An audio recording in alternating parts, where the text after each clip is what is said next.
if I were you. Wouldn't do what? Oh, what you were thinking of doing. How do you know what I was thinking? Oh, well, we make it our business to know lots of things. Whatever it is you're selling, I'm not interested, all right? So just bother somebody else. No, you don't understand. I have a job to do here. I said leave me alone. This isn't going very well. Well, you said it was going to be easy. But he won't listen. Oh, yes, I know. If at first you don't succeed, blah, blah, blah, blah. Well, say, have you ever read Tom Sawyer? What? Now, there was an industrious young man. Now, when the chips were down, he didn't give up. Do you remember why? Who cares? Because he kept thinking about others, George. Not about himself, but about all of the people that needed him. You just called me George. How do you know my name? Oh, I know everything about you. I've watched you grow up from a little boy. That's impossible. I've never seen you before. You never needed to until now. How's the lip? Looks like it stopped bleeding. That's the answer I got to a prayer I said a little bit ago. Oh, no, George. I'm the answer to your prayer. Who are you? Clarence Odbody, AS2. Odbody? AS2? What's AS2? Angel, second class. Now I know I've lost my mind. No, not yet, but you were well on your way. That's why they went ahead and sent me down. Besides, it's ridiculous to think about killing yourself over a measly $8,000. Now, how did you know about that? I've been trying to tell you. I am your guardian angel. I know everything about you. Well, you look like the kind of angel I'd get. I'll give you that much. Sort of a fallen angel, aren't you? What happened to your wings? Oh, well, I haven't won my wings yet. That's why I'm an angel second class. But you're going to help me change all that. Oh, I am? How? By letting me help you. The only way you can help me is to get me $8,000 before the clock strikes 12. After that, my life turns into a pumpkin. Well, I'm sorry, but we don't use money in heaven. Oh, yeah. I keep forgetting. Well, it comes in pretty handy down here, bub. And if the truth be known, I'm worth a lot more dead than alive. Oh, no, you mustn't say things like that. I won't get my wings with that attitude. Besides, you don't realize how much you're worth, George. Why, if it weren't for you... Well, if it hadn't been for me, everybody I know would be a lot better off. My wife, my kids, my friends, everybody. Well, you do have plenty of friends, I'll say that for you. Why, do you realize for the past hour they've lit up our airwaves? What are you talking about? Prayers, George. Why, when they're heartfelt, they're mighty powerful missiles. And the ones for you, they've lit up our whole celestial system. Why? How? Because you are such an important influence in the lives of so many people, George. You always have been. Well, since when? Well, ever since the day that you saved your little brother from drowning when he crashed through the ice. It was instinct. Besides, I was only 12 years old.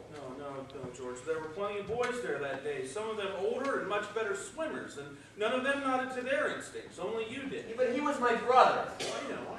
But what about the day that you saved Mr. Gower from ruin? Now that was not instinct, George. That was courage, deep-seated and rich, full of guts courage. But he had just received a telegram telling him that his son had died. Yes, and he had turned mean through and through from drowning his sorrows in a bottle, remember? George, are you out there? I'm sorry, Mrs. Blaine. That medicine should have been there an hour ago. I promise you, it'll be over there in the next 5 minutes. Where is Mrs. Blaine's box of capsules? Why haven't you delivered them? I couldn't. What do you mean you couldn't deliver them? What kind of tricks are you playing, young man? Don't you know the Blaine boy is very sick? You're hurting my sore ear, Mr. Gower. Oh, you lazy loafer. Mr. Gower, you don't know what you're doing. You put something bad in those capsules. What are you talking about? I know you're unhappy. You got that telegram today and it upset you. I understand that. But you put something wrong in those capsules. I'm sure you did. What do you mean? Just look and see for yourself. I tried to tell you when you were in the order, but you wouldn't listen. Look at the bottle you took the powder from. It's not right. I swear it isn't. Oh, no. Don't hit my ear again. Oh. I won't tell anyone, Mr. Gower. I promise. I know what you're feeling. I won't ever tell a soul. Hope to die. I won't. Oh, George. You never did. Not to this very day. Now that's remarkable. Mr. Gower's always cared about kids. He gave most of us our first job. Well, he certainly cared about you, that's for sure. Why, do you remember when he gave you that handsome suitcase when you thought you were finally heading off for college? That was 1,000 years ago.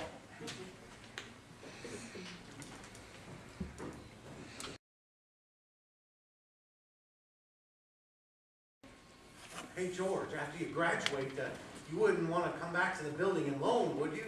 Oh no, not me, Uncle Billy.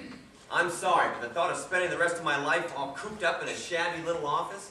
Well, Besides, spending the rest of my life trying to figure out how to save 3 cents in a length of pipe, I'd go crazy. I want to do something big, something important. well, your father and I think we're doing something important right here. In Bedford Falls, it's steeping a man's soul to want to own his own walls and a ceiling and a fireplace to spend an evening by. And your father and I think we're helping him get those things. Oh, but you've got to admit, Bill, that this town is no place for any man unless he's willing to crawl the higher. Now, you've got talent, George. We've all seen it. So you go on and get yourself an education and then get out of here if you must. You know what you want to do, George? Sure, I want to build things like skyscrapers, maybe even cities. It's always been a dream of mine. Still trying to make your first million before you're 30, huh? I'll settle for half that in cash.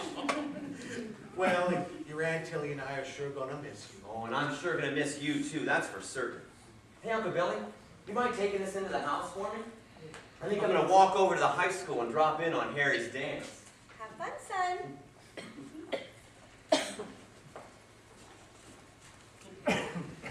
Oh, and you did too. You did have fun, remember?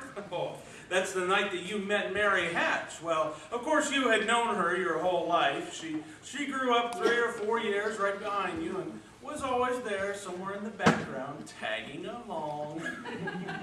Well, until one of you boys noticed and sent her on her way. But that didn't discourage her. No, not her or any of the girls. They all had their eyes set on you, George Bailey. Especially Violet and Mary. But you, well, you never took the bait. No. Well, not until the night of Harry's graduation dance. That's the night that you danced to Charleston, all night with Mary Hatch.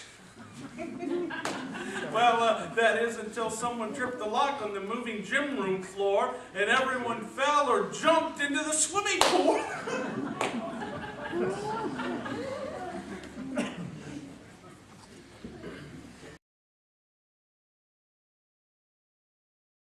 Mary Hatch, why'd you ever marry a guy like me? To keep from being an old maid. You could have married Sam Wainwright or any other guy in town. I didn't want to marry anybody else in town. I want my baby to look like you. I mean, you didn't even have a honeymoon. I promise you. You're what? My baby. Mary, are you on the nest? In a manner of speaking. Is it a boy or a girl?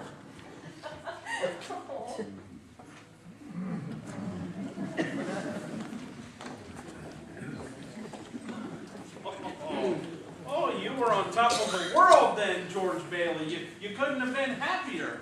That was over 10 years ago. We've been through a war since then. Yes, and your wife has given birth to not 1 but 4 beautiful little children. And your brother Harry has been decorated with the Congressional Medal of Honor. The President decorates Harry Bailey. That was the headline in all the papers this morning. Yes, that's right. This morning, about 10 a.m., day before Christmas, well, that's how it all started, wasn't it? Let's see, you were out buying the Christmas wreath, and Uncle Billy, yes, Uncle Billy was on his way to the bank.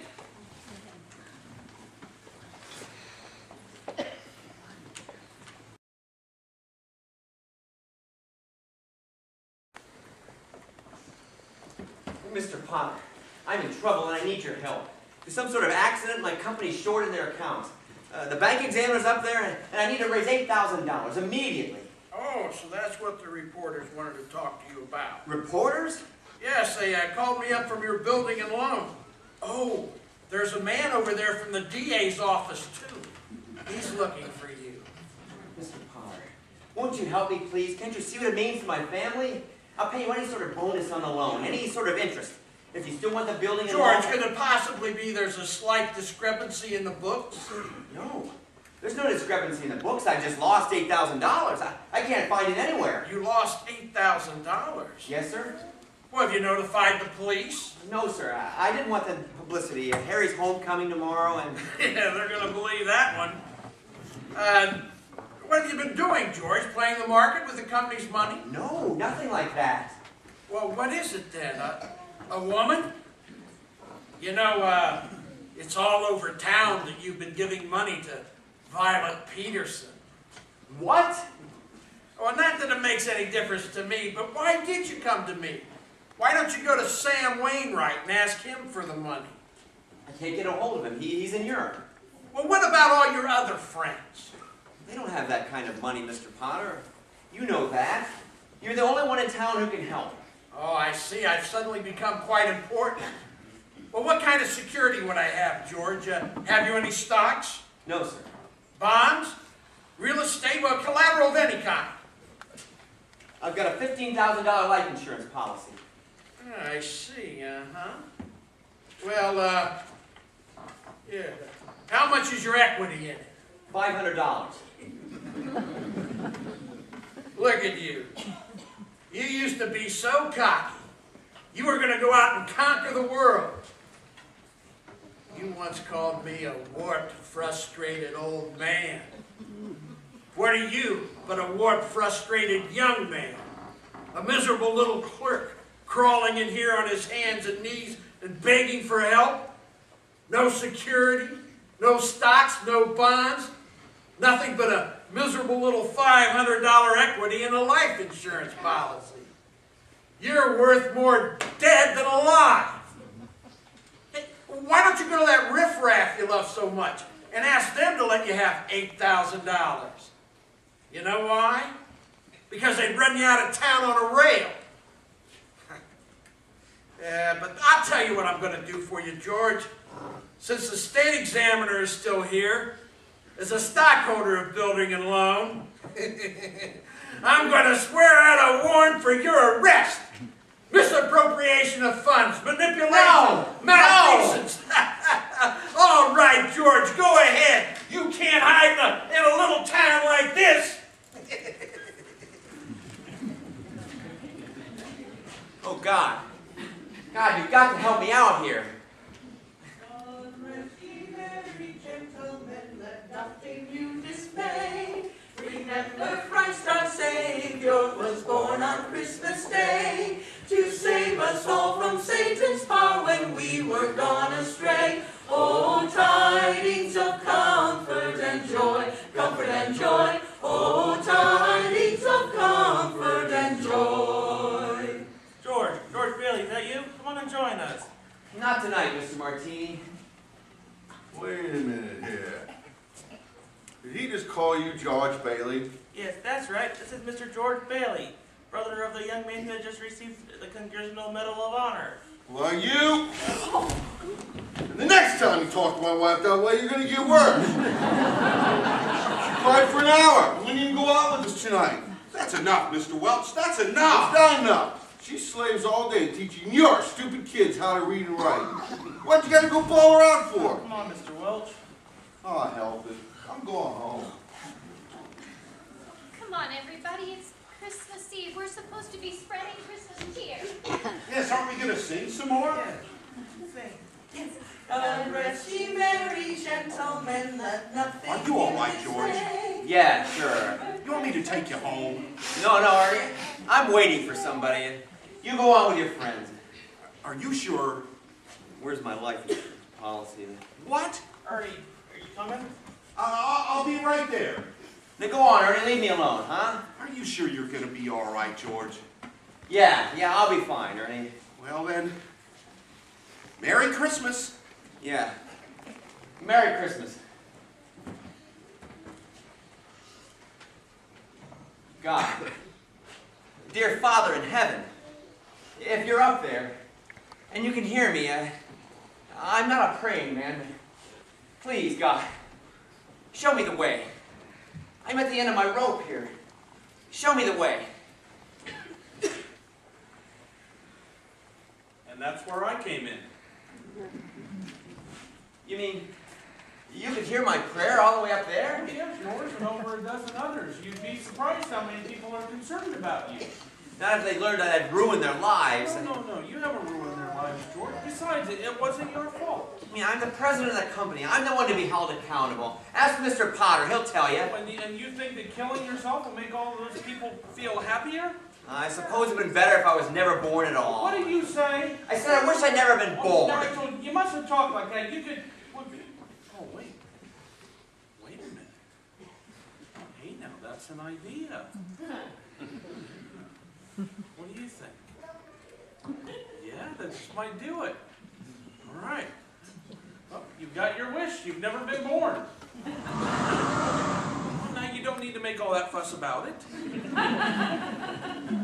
Now, what did you say? You've never been born. You don't exist. You haven't a care in the world. No worries, no obligations, no $8,000 to get, no Potter looking for you with the sheriff. Well, say something and get into that ear. Oh, sure, you can hear out of it. Well, that's the doggonedest thing. I haven't heard anything out of that ear since I was a kid. What's going on here? Hey, look over there. 2 more suckers. Let's sing to them. We wish you a Merry Christmas. We wish you a Merry Christmas. We wish you a Merry Christmas and Happy New Year. Dominic? That's my name. This is my poison. You want some? Miss Martini, don't you recognize me? Hey, Dominic, he knows your name. Now we gotta sing. Where's your wife? Where's Mrs. Martini? She's home. They're all home. That's what makes it a Merry Christmas. Doesn't it, Jess? Yeah. But I just saw her and a bunch of women, too. Where? What are you talking about? Hey, buddy, you ain't gonna snitch on us, are you? Hey, wait a minute. I know you. You just hit me a minute ago. I did? Hey, gents. He said I already hit him. Hey, come here. Did it hurt? No, let me try it again. Come on. Oh, come on. Leave that sucker alone. He's worse off than we are. Oh, look out. It's that panhandler. He's caught up with us again. Oh, Come no. on. Let's get out of here. Wait, come on. Let me hit him. Come on. Let's do it this time. I promise I'll remember it. What if you have a dime or two you can spare, or a drink? I'll settle for a drink. Mr. Gower, it's me, George Bailey. Don't you recognize me? I tell you, come on. I don't like messing around that guy. You own the corner drugstore, and I used to work for you as a kid. Don't you remember? Hey, now I know I don't like you. This rumhead spent 20 years in jail for poisoning a kid. Yeah, that's right. And if you know him, you must be a jailbird yourself. Come on, man. Let's get out of here. Hey, wait a minute. Wait for me. Yeah. You see, George, you weren't there to stop Mr. Gower from putting the poison in. What do you mean I wasn't there? I remember it distinctly now. Who are you? I told you, I'm your guardian angel. But I don't get it. Oh, it's what you wanted, what you asked for. Don't you understand? It's all because you were never born. I'm not born. That's right. If I wasn't born, then who am I? You're nobody. You have no identity. What do you mean, nobody? I'm George Bailey. I was born July 12, 1907, right here in Bedford Falls. Well, you won't find any public record of it. Oh, besides, this isn't Bedford Falls anymore. It's Pottersville. Pottersville? No! Yes, I'm afraid so. And there is no George Bailey. There never has been. Don't you see, George? You have been given a wonderful gift. Just what you asked for. A chance to see what the world would be like without you.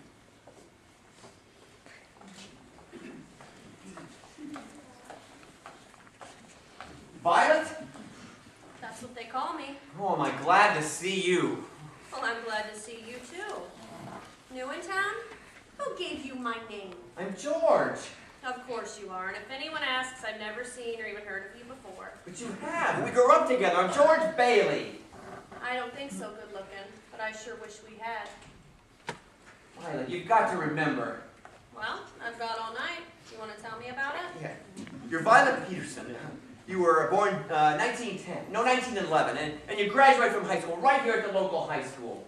Wait a minute. What are you, some sort of private eye? Oh, I should have known. Don't you guys ever give it a rest? It's Christmas Eve, for God's sake. But you don't understand. Oh, yes, I do. Well, see no evil, hear no evil, speak no evil. That's my motto. So give it a rest and get out of here. But Violet! Or I'll make a telephone call, George, or whatever your name is. And I don't think you want me to do that. Merry Christmas.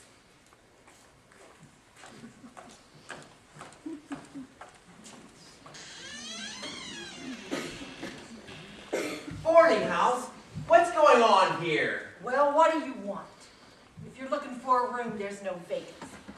Look, I'm lost and I need to sort things out. Please, let me in. I told you I got no vacancy. And besides, I don't take in strangers unless they're referred by somebody. Try over on Maple Street, 163 Maple. I know your brother-in-law, Uncle Billy. How do you know him? Why, I've seen him around. When? When did you see him around? Today, over at his house. That's a lie. He's been up at the state asylum for over 5 years, ever since he lost his business. Your son, Harry. My only son crashed through the ice and died at the age of 9! No, he's alive, and he went to war, and he got the Congressional Medal of Honor, and he's coming home tomorrow. I'm going to call the police.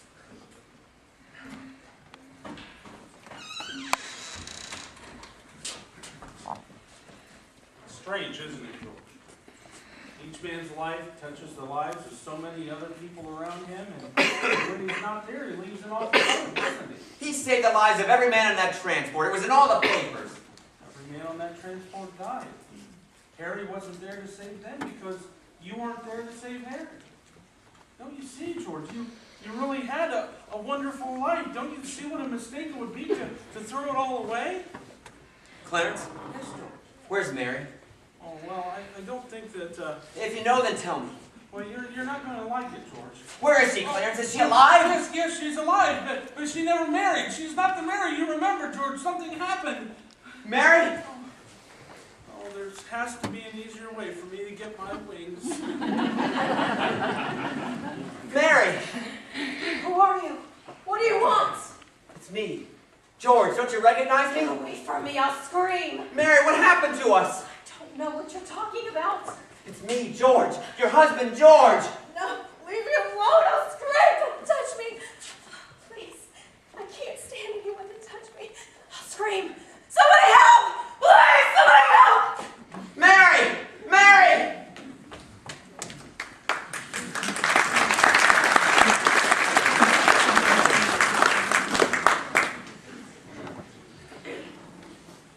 Clarence! Clarence! Please!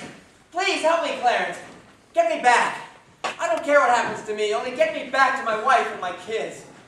Please, Clarence. I want to live again. Please. I want to live again. Let me live again.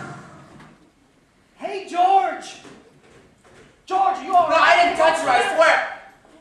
What are you talking about? What in the sand hill you yelling for, No, George? George! Bert, do you know me? Know ya? Are you kidding? I've been all over town trying to find you. Half the town's out looking for you. Mary! Mary! Yeah, Mary called, and so did Martini and Uncle Billy, even your mother called. So, what's going on, George? What's going on? Bert, look around you. It's alive. It's living and breathing. Oh, Merry Christmas, Bert. I think I better take you home. Oh, no. I'm fine. No. Seriously, I'm fine, really. Oh, no, you don't.